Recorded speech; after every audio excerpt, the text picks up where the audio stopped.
Happy birthday করো।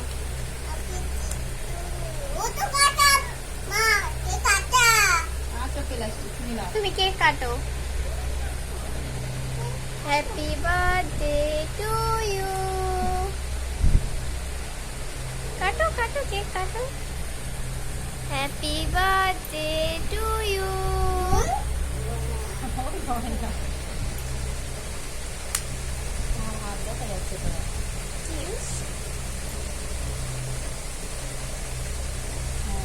আর এটা থেকে